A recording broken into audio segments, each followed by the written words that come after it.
सब इस बात की चिंता में समय बर्बाद करते हैं कि हम गरीब हैं, लेकिन यह सत्य नहीं है। सत्य तो यह है कि जब तक हमारा शरीर पूरी तरह से बेहतर है तो हम उसका उपयोग करके आगे बढ़ सकते हैं और खुद के जीवन को बेहतर बना सकते हैं। अगर कोई व्यक्ति सिर्फ अपने गरीबी पर ध्यान दे और उसे बदलने की कोशिश ना करे तो वो मूर्ख है। इसके अलावा हमें इस कहानी से यह भी सीख मिलती है कि दान सिर्फ धन का ही नहीं, शिक्षा, भोजन, अच्छे विचार आदि का भी किया जाना जरूरी है। अगर आपके पास धन नहीं है तो आप शिक्षा दान कर सकते हैं या फिर आप दूसरों के लिए अच्छे विचारों का भी दान कर सकते हैं। इससे समाज बेहतर होता है।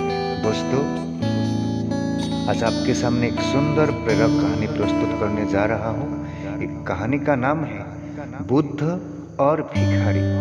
आइए कहानी को सुन लेंगे। एक बार एक भिखारी अपने जीवन से परेशान हो चुका था, क्योंकि उसे अपने जीवन को चलाने के लिए भीख मांगना पड़ता था। उसे हर एक चीज के लिए भीख मांगना पड़ता था। इसी बात को लेकर वह दुखी रहता था और दिन भर यूं ही सोचता कि उसके जीवन में बदलाव कैसे आएगा। यह सोचकर वह निराश हो जाता। वह हर दिन देखता कि बहुत सारे लोग निराश होकर, आंखों में आंसू लिए हुए, चिंताओं में परेशान होकर गौतम बुद्ध की तरफ जाते और वापस लौटते समय वे लोग बहुत ही खुश होते वापस आते। वह भिखारी यह नहीं समझ पा रहा था कि गौतम बुद्ध उनके साथ ऐसा क्या करते थे कि वे बेहद खुश हो जाते। वापस लौटते हुए लोगों के हाथ में ना तो ढेर सारे पैसा होते और ना ही सोने चांदी। तो फिर ऐसा क्या होता था कि लोग बुद्ध के पास से लौटते वक्त इतना खुश होते थे? यह सब सोचकर वह भिखारी भी निर्णय लिया कि वह भी महात्मा बुद्ध के पास जाएगा और देखेगा कि ऐसा वह क्या हो रहा है कि दुखी लोग उनके पास जाकर खुश हो जाते हैं। वह बुद्ध से मिलने के लिए उनके पास चल पड़ा। वह बुद्ध मौजूद थे। जहाँ बुद्ध मौजूद थे वहाँ बहुत लंबी कतार लगी हुई थी। तो भिखारी भी कतारों में लग गया।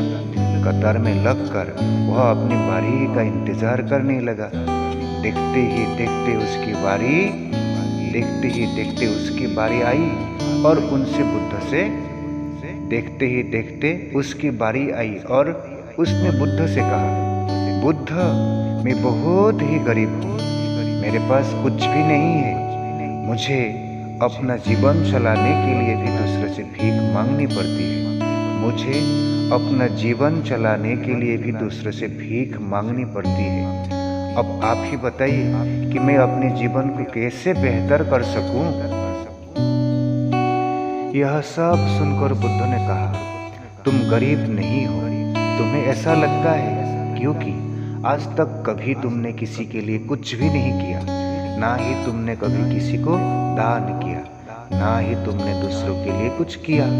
यह सब सुनकर भिखारी के मन में एक आशंका जगी उठी। अपनी आशंका को दूर करने के लिए भिखारी ने पूछा, मैं तो एक भिखारी हूँ, मैं लोगों को दान कैसे कर सकता हूँ और कैसे लोगों की सहायता कर सकता हूँ? मुझे तो खुद अपना जीवन चलाने के लिए दूसरों से मांगना पड़ता है।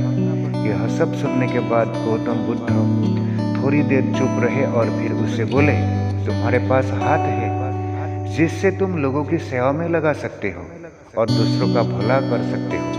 इसके अलावा तुम्हारे पास मुंह है जिससे तुम लोगों से अच्छी अच्छी बातें कर सकते हो और दूसरों का हौसला बढ़ा सकते हो।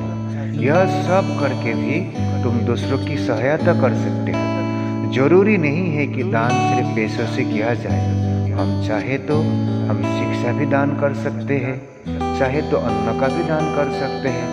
और ऊपर वालों ने अगर किसी को पूर्णतः अच्छा शरीर दिया है तो वह गरीब नहीं है, वह बस दिमाग से गरीब है। उसे इस विचार से हटकर दूसरों की सेवा में लगाना चाहिए। बुद्ध की यह सब बातें सुन लेने के बाद वह भिखारी बहुत ही ज्यादा खुश हो गया और उसका मन अब संतुष्ट था। दोस्तों, अगर आप भी इस कहानी सुनने के बाद आपका मन भी थोड़ा संतुष्ट हुआ, खुश हुआ, तो मोटिवेशन बुक मंत्र चैनल को सब्सक्राइब कीजिए और कहानी कैसी लगी है कमेंट करके ज़रूर बताइए। Thank you.